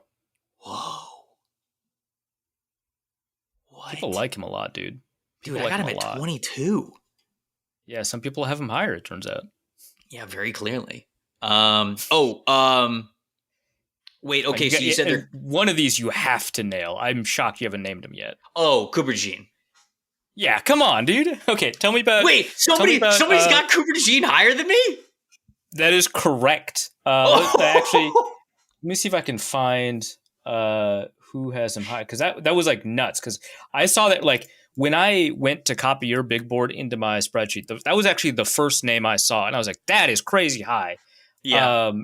And when I ran the thing and I got the results back that you were only the second highest on him, I was shocked. In fact, I was kind of surprised you didn't name him when I asked him who you were highest on. I was already scrolling like into the 20s and 30s and 40s, and I had totally forgot about him. Dude, I love Coop. The highest has him ranked 7th, so it's just one rank above. Damn. I got to change him above where you are. Now. I got to change him. It's from a website. I've actually this is the first year I've got this guy's big board in my draft. The website is called Zero Tech or something like that. Zero Tech Scouting. I've never heard of them. The guy's name is Weston, which I was concerned because I was like, oh no, Tex Western from Acme Packing Company. I'm going to confuse them, but no, it's a different guy.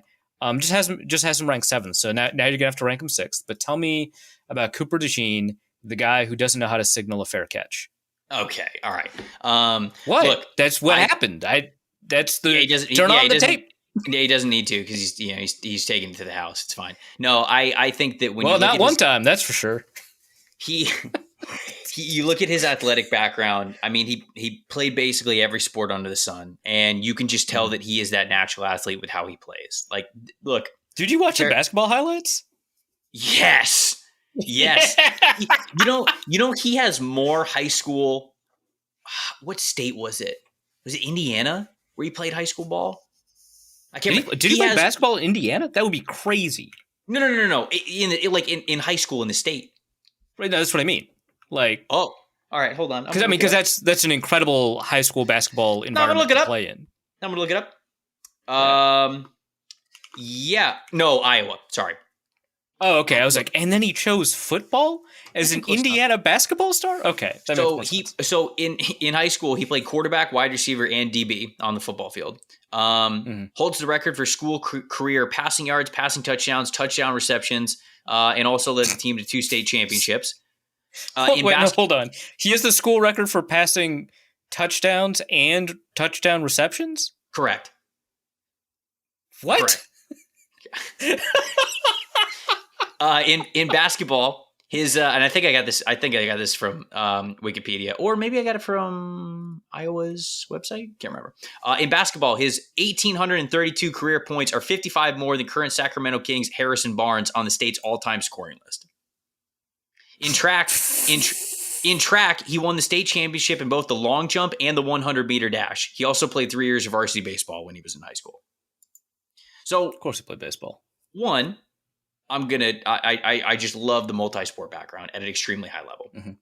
2, he is just such an all-around good football player. And look, if you are ranking him at 8, you're playing him at outside corner, right? Like if you're putting him at 8. I think he plays at outside corner. Yes, I would love him in a cover 3 system. Genuinely, I would love him for the Indianapolis Colts, right? Get him with Gus Bradley. Put him with Gus Bradley, and I think this dude is an all-pro corner, right? Get him in a cover 3 system, allow him to play off coverage, let him keep his eyes on the quarterback. He will absolutely bait quarterbacks into throws. He's got incredible ball skills. He's got really good timing. He's rarely out of place. He's a really good tackler. He can play safety for you again. Like if you need him to kind of like rotate deep, if you're ever doing something like that, I think that he brings you a ton of value in that area as well. I have him number 8 because whether it's at safety or corner, and I think he could play at outside corner. I really do. I just think he's going to be a high impact football player. And at the beginning of this podcast, we talked about the job of an NFL draft evaluator is to draft good football players. I believe that's Cooper DeJean. And that's why I have him so high on this list, because I think that he can be a starting caliber impact corner at outside corner. I think he can give you some spot starting ability in the slot as well. Although where he struggles is kind of that stop and start ability. So you don't want him in the slot too much, but if you put him in space, if you put him as like a free safety or in a too high system, he is excellent at understanding space and how much to give you and when he can break on the ball and when the ball is getting there and how to make a play on it when it's in the air. Just the overall football player that Cooper DeJean is, I just have so much faith in. And that's why I got him at 8 overall. All right. Who's the other player that's given a consensus first round grade that you are the second highest on?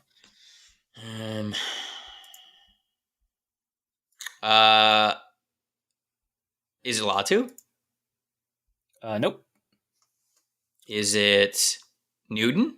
Jer'Zhan Newton? Yeah, it is. It's Johnny Newton. There we go, baby. Our mutual friend, Jeff Riston, has him 6th. So that's the guy who beat you. I'm going to have to beat Jeff up later. Yeah. Tell me about Johnny. Again, I'm using the word awesome a lot, but that's how I describe this dude. If you go 2-year sample size, which at PFF we like to use at least 2-year sample sizes because more data is better and it's generally more predictive. Cumulative scores, elite pass rush grade, elite run defense grade. Oh, yeah, not too bad. Pass rush win rate for a defensive tackle, 15%. That's 98th percentile amongst defensive tackles in this class, and also some of the players that were drafted over the last couple of years. He's just lightning quick hands. They are always working. You can't keep this guy blocked. He's got a motor that never quits, which I value so much for defensive linemen, because any trench player that is giving it their all every single snap, I mean, it takes some elite conditioning, some elite work ethic, and an elite desire to want to make a play on every single play. I think his footwork I think his feet are so fast. They are always firing. He's always trying to get upfield. Really good as a stunt kind of rusher as well, to be a looper. I think that he can really get in the backfield quickly with pace, with a lot of strength. He's, I guess, some deficiency of him is, he's a little bit lighter of a defensive tackle. You know, the high run defense grade, it can come a little bit more from gap shooting and getting into the backfield than necessarily like holding the line and holding double teams. He's got a little bit of a flexibility issue that I'm worried about, but just the way that this guy gets off blocks, how he just refuses to stay blocked, no matter with a center, an offensive tackle, a guard, no matter who is in front of him. I am so in on that type of a football player that just refuses to stay blocked. And I think that'll always play at any level of the game. I think it'll play at the NFL level. I'm super high on him.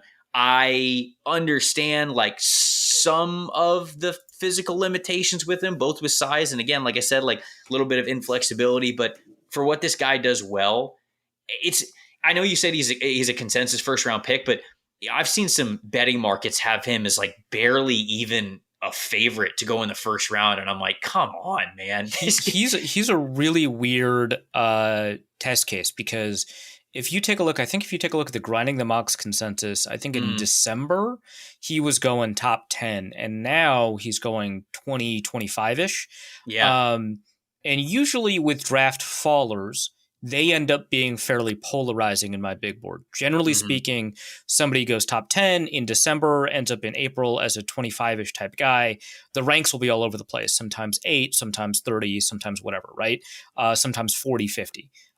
So like usually like, oh, something came out about this guy, maybe off field, I don't know. But this guy is actually one of the least polarizing guys that I have in my board. He's consistently ranked in the 20s. His lowest is something like 38. And for the lowest out of 65 rankings being 38, that's a pretty tight range, right? Where a lot of people have him ranked basically 20-ish. So I don't know. It's super interesting. I would definitely pound the under on draft pick, right? If it was like 25 or something like that. I'm kind of curious about kind of what happens with him, but he's been interesting because most draft followers don't have that. Really quickly, I'm going to go through a couple other ones that you're pretty high on. Mike Sanderstill, third highest of your peers. He's 63rd by consensus, 34 by PFF board. This is a guy I assume you just love his smarts. He played receiver and cornerback. And apparently in the receiver drills at his pro day, he killed those too. Obviously, he's going to play cornerback in the NFL. I believe it. But just a wicked smart nickel corner. Despite what happened in the national championship game, or was it the semifinal? I think it was the semifinal. Actually, like a very, very good, reliable run defender. That was against Alabama. Alabama was the tough one for him. That did look bad, but he did make up for it later in the game. It was just yes, he did. And then moving down the board real quick, you're third highest on Brandon Coleman. You are second highest on Xavier Thomas. And that's just and Blake Corum, you're second highest on as well. So cool. Players you have ranked, and I know I've got you for a long time, but Bud, this is so fun. Players you have ranked higher than your peers. You are or lower than your peers. You are the lowest on one player out of all the 600 players that I have, and the 300 plus players that you ranked. There's only one player that you're the absolute lowest on. Can you guess? Is it BB? It's not. You are second lowest on him, though, so it's a good guess. Okay. I'm going to need you to give me this one. I don't know. Yeah, this would have been. I would have been shocked. Jalen Simpson. You have him ranked 228. He is 155 by consensus. This one's a toughie, though, because a lot of people with 100 player boards and 150 player boards didn't rank him. And so it's tough to figure out, where they would have ranked him. But you have him 228. What are your concerns? Yeah, I mean, I think he's super skinny. He doesn't really have the long speed athleticism to work at corner because he was a corner before he was a safety. They moved him to safety because he had those long speed concerns. And this past year, it started off really well for him. Like I think he had 3 interceptions in 4 games or something, and it was really great. Like they were very clearly allowing him to play a downhill type of a safety role, playing a robber role, hit stuff over the middle, go use your ball skills. But he's small, he's slender. I'm worried about any sort of run defense that you're going to have this guy in any of these positions. And so like he gives you sort of those plus cornerback traits. But if he's going to stay at safety, the lack of weight really shows up when he is asked to be physical. And so for that, I see him as more of like a sixth round pick kind of a player that's going to get drafted, somewhere again, like last 2 rounds of day 3. So I'm just a little bit, I'm just a little bit worried about the weight profile because I don't know. I mean, he was skinny when he showed up at Auburn. I think he was like 160 when he showed up at Auburn, and he weighed in the combine at 179 pounds. 179 pounds is 0th percentile for a safety. 0. So like, it's hard for me to really, even for the good that I get from the plus cornerback background from him, it's hard for me to see him really standing out. Or I should say, it's hard for me to see a team trusting him enough to give him legitimate snaps on the defense side of things. Like, I think he could be maybe a good special teamer for you, but because of that lack of weight profile, I don't know if he'll ever be able to be reliable enough in run support and tackling to garner snaps on the defense side of the ball at the NFL level. Okay, of consensus first rounders, you are not the lowest on anyone, nor are you the second lowest on anyone, but you are the third lowest on one. Who is it? Of consensus first rounders? Yeah. Third lowest. You don't have him as a first rounder. Okay, all right, that helps. Is it? Oh, it's got to be Chop Robinson. It is. I thought you were going to guess another guy that I'm going to ask about in a second, but no, it's Chop. Tell me. Yeah. I like this guy. I'm curious. I'm skeptical, man. I'm super skeptical. Really good PFF passing grade over the last 2 years. I get it, but not a lot of and a great athlete, production. Huh?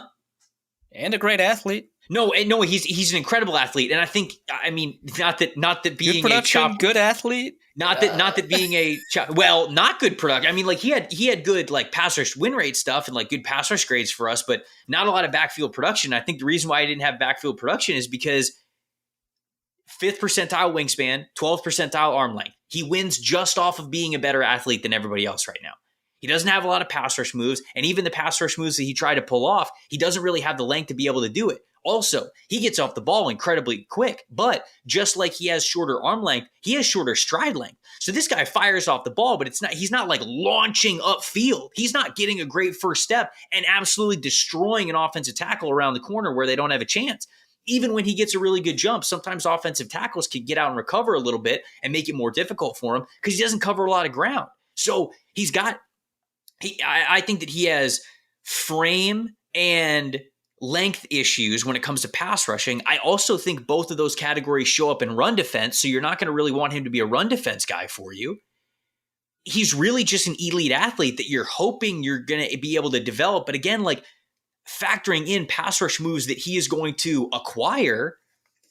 require you to understand his physical limitations that I don't think a lot of people are talking enough about when it comes to length efficiencies. So to me, 40 is very appropriate for a player who did not have much production in terms of sacks over the last 2 years, despite being way more athletic than everybody else and having a really good pass rush win percentage. And I just don't, I'm not going to bet way more on a player like that getting way better at those things to the NFL level when you just went off athleticism right now. And the league is a lot more athletic than the college level is. So I think 40 is, I am pretty confident in where I have Chop Robinson ranked because I think that at worst, hopefully you can get him as like a pass rush specialist type of a player. But to me, like that's a, mid day 2 pick, like second round pick kind of a guy. So pretty confident. So the 33rd overall by consensus is somebody that you're also second lowest on. Who is that?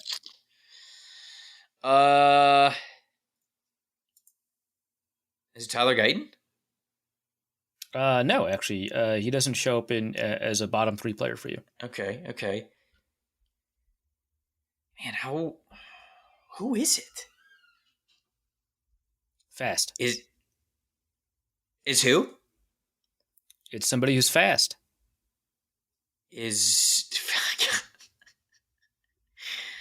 They're all fast. Oh, how about this? Historically fast. Worthy? Yeah, you have him 69th. Nice overall. Oh. Second lowest of your peers. He's 33rd. What's his by consensus rank? 33rd. Oh my goodness. Okay. What is that? Like wide receiver what in the consensus? I've been referring to Xavier Worthy as the Texas guy that benefited from having a better receiver across from him. I like AD Mitchell a lot. Yeah. So do I, evidently. What is he? Wide receiver what in consensus? In consensus 7. The wide receivers are pretty tightly ranked here. So Keon Coleman is wide receiver 8 at 35. Xavier Worthy is 7 at 33. Ladidida McConkey is 6 at 32. And AD Mitchell is 5 at 30. So super tight range of receivers between 30 and 35. Yeah. Look, he's fast. He is. Elite vertical threat. Good deep ball tracking ability. I think he's got really good footwork when it comes to getting off the line of scrimmage and using speed releases and trying to create separation. Those 3 things you don't get in a lot of fast receivers. That sounds pretty good. And that is true. And I want to make sure that I'm saying, like, he is not Jalen Hyatt from last year.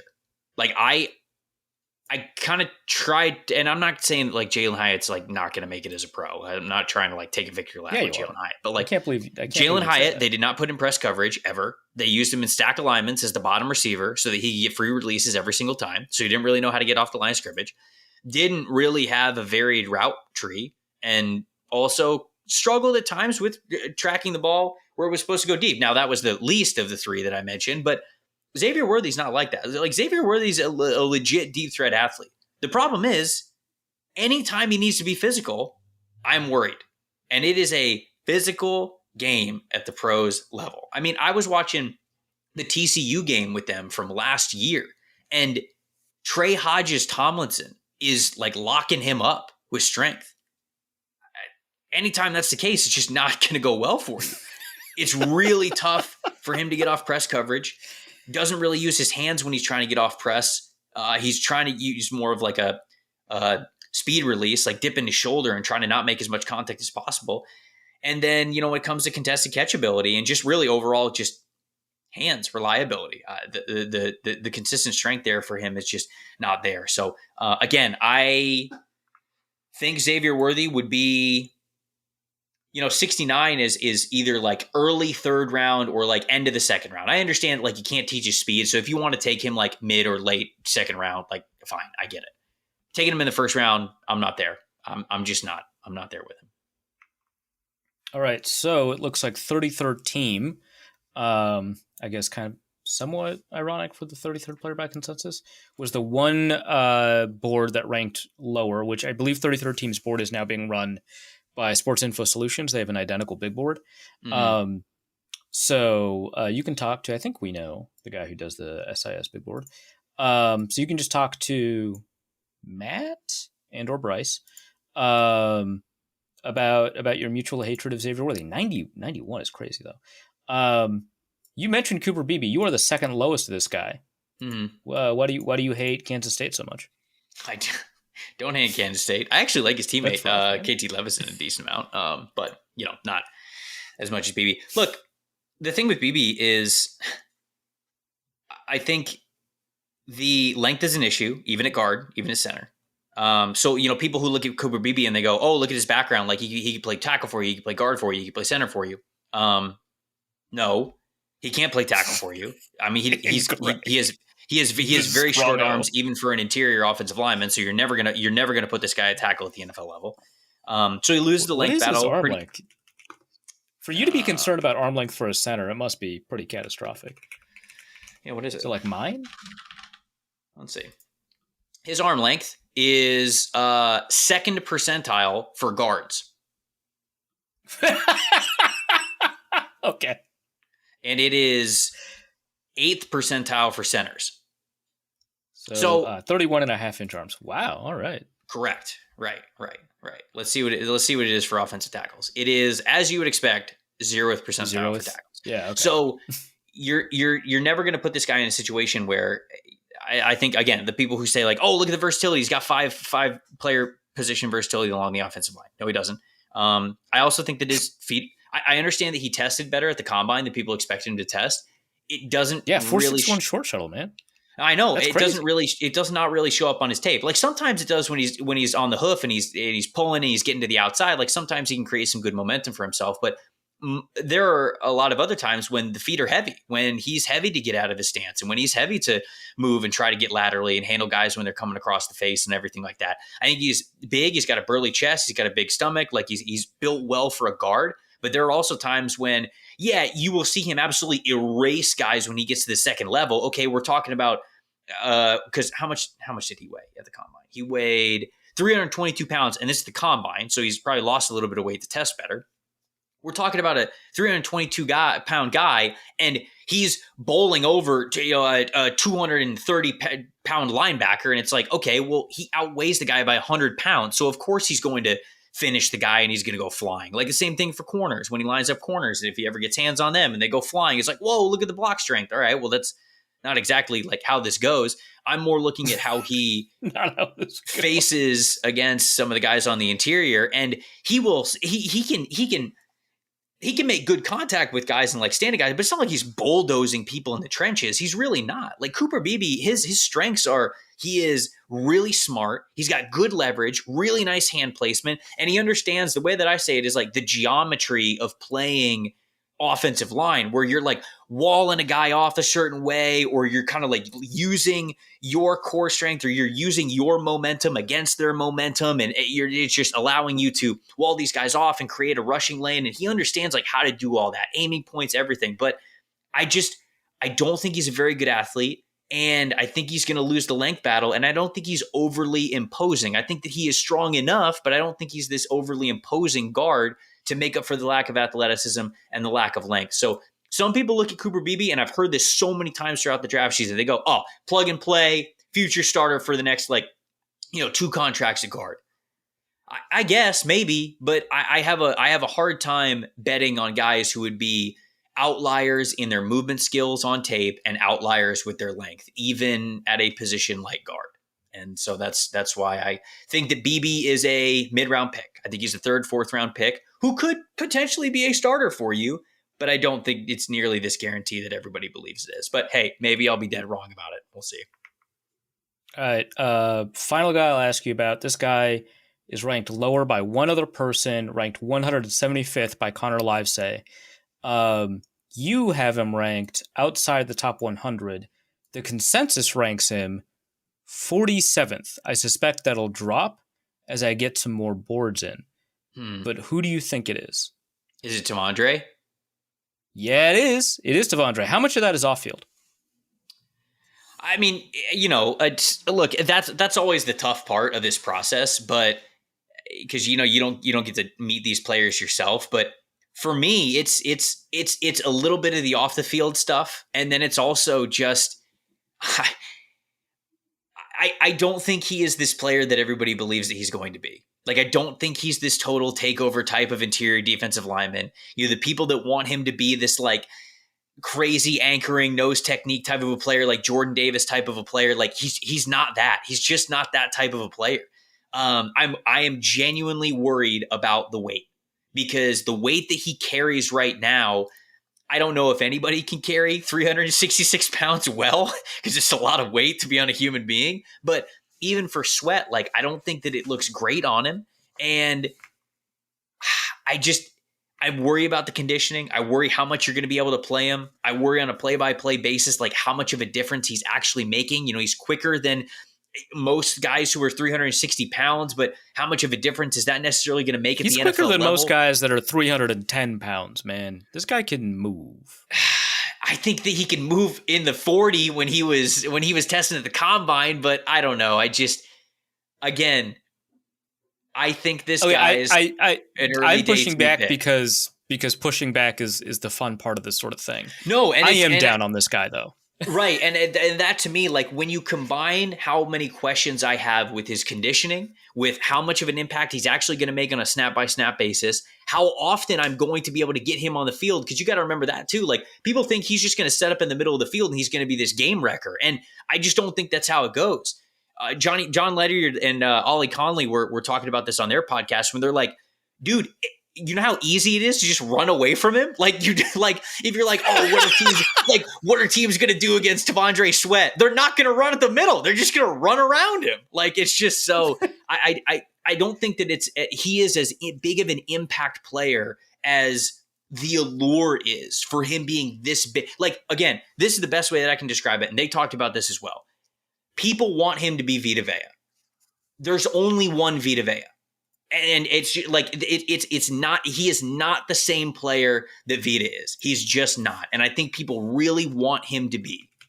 And he's not that same player. Vita has unbelievable conditioning. He carries his weight better than T'Vondre Sweat does. And then of course he has that like plus athleticism to him. But here's the thing: like Vita will chase guys down from behind, right? Like T'Vondre is not doing that. He's not doing that stuff. I don't think he has, he might have the overall athleticism for it when he's at the combine, but he doesn't have the conditioning for it when he's out there on the football field. He's just not that same player. So, yeah, I think 4th round pick. That's kind of where I'm at. Did you hear any rumors about why he didn't weigh in at the Senior Bowl? Well, nothing more concrete than the fact that I think that he was probably close to 400 pounds. That sounds like you heard something. Well, so no, I mean, that's not, when I say that I didn't really hear anything, that was kind of just like the talk of the town, right? And right. Yeah, yeah. I'm not saying you heard from a source. I'm saying maybe you heard third hand. That's more me just putting the dots together, right? Because Texas had him listed at 368, I think, or 362, maybe, whatever. Jim Nagy was pissed that he didn't weigh in, because that's not how he runs that. Like that's when he runs that event, he's like, okay, if you come down here, you're doing everything. And that's how Jim wants to run the event. And the fact that T'Vondre Sweat still bullied his way into saying, I'm not stepping on the scale, and yet was still able to practice, that tells me that it was so much higher than the 362 that Texas listed him at. I mean, he was at least over 380 pounds. I have to believe, but I would believe it'd be close to 400. The scuttlebutt was that the last time he had weighed in at Exos, where he's training, it was above 380. So that's that's the rumor of a rumor. This is not reporting. This is, hey, let's put some dots together about the way that T'Vondre Sweat's offseason has gone, right? So there were rumors about him being too much of a partier, not enough work ethic, and that he'd been assuring people that that's behind him. That was true, right? But that was more when he was a freshman, maybe a sophomore, but he's moved past that. You watch him on the field and you see Byron Murphy taking on more double teams than him, which is weird. Right. Right. It's just like, I get that this guy is incredible, but like you're 360, you got to be the guy taking on double teams. Or in theory, you're 360, right? Does the Senior Bowl, refuses to weigh in. Now we've got some floating rumors about what he actually weighs. Goes to the combine, finally weighs in, has a really good combine. And then when he's playing at I will say this, he's playing at the Senior Bowl, he looks so quick for a 360 pounder, for a 310 pounder. Like I said, he looks very quick, not fast, obviously, but quick. Right. And then you're like, well, hold on. If he's quick, why does he only have a bull rush? Why is that his only move? Right. I don't know. Right. Like, Kenny Clark has a swim move, right? Like you have the tools for that. And then we have the DWI, right? I don't know. I'm curious about this guy. All right. Is there anything you want to get off your chest before I let you go? No, I don't know. I feel like we hit the gamut here. I was gonna say you came ready with the big board check, so we kind of went over a lot of the guys that I'm higher on, a lot of guys that I'm lower on, and obviously hit the quarterbacks too. So no, I think I'm good to go. Anybody else wants to see the rankings, just go to pff.com. Dope. Yeah. Follow Trevor at Tampa Bay Trey. Follow his future wife. Was it Adelissa Lang? It is indeed. Okay. Yeah. So no funny, clever Tampa Bay, whatever. Just like that's just her name. Correct. Okay. Yes. Are you inviting me to the wedding? What's going on? I told you we might not even have one, dude. Jesus, dude, we might. man. Okay. We might do the Mike Leach thing, you know, like pick whatever, because Mike Leach was a big like Key West guy, so maybe like just like pick one of his favorite spots. Oh, is the answer is no? I hear it. The answer is no. That's fine. Yeah, no, we're eloping, so I don't have to invite you. That's the main reason. That's what I'm trying to say. All right, I've successfully tricked another guest into remaining an hour longer than they had agreed to. That's fantastic. Thank you so much, Trevor. Follow his work at Tampa Bay Trey over at pff.com. Also has a podcast, right? I do. The NFL Stock Exchange podcast with Connor Rogers. Yeah. All right. Dope. Thanks so much, man. Appreciate it, dude. Anytime. Norse Code is the largest and only division of Norse Code LLC. You can find Norse Code on the Daily Norseman, SB Nation's Vikings blog at dailynorseman.com. You can also find it on iTunes, Apple Podcasts, Stitcher, Spotify, Google Play, and wherever fine podcasts are aggregated. Our Vikings blogger extraordinaire and generally useful human is Arif Hassan of... and he can be found on Twitter at Arif Hassan NFL. I'm your producer and host, and my name is James Pagashnik. You can find me at the show's official Twitter feed at NorseCodeDN or at my personal account at Big Mono. If you'd like to donate a few bucks to the show, you can do so in a couple of different ways. You can go to patreon.com/NorseCode and donate there. For $3.50 a month, you get bonus material and more. You can also go to paypal.me/NorseCode for a one-time donation, or you can go to norsecode.threadless.com and pick up some Norse Code merch. Any questions or comments that cannot fit in a tweet can be sent to norsecodepodcast@gmail.com. On behalf of the Norse Code staff, we thank you so much for listening. Our formula is this. Hey, all things are possible through the power of Ben DiNucci.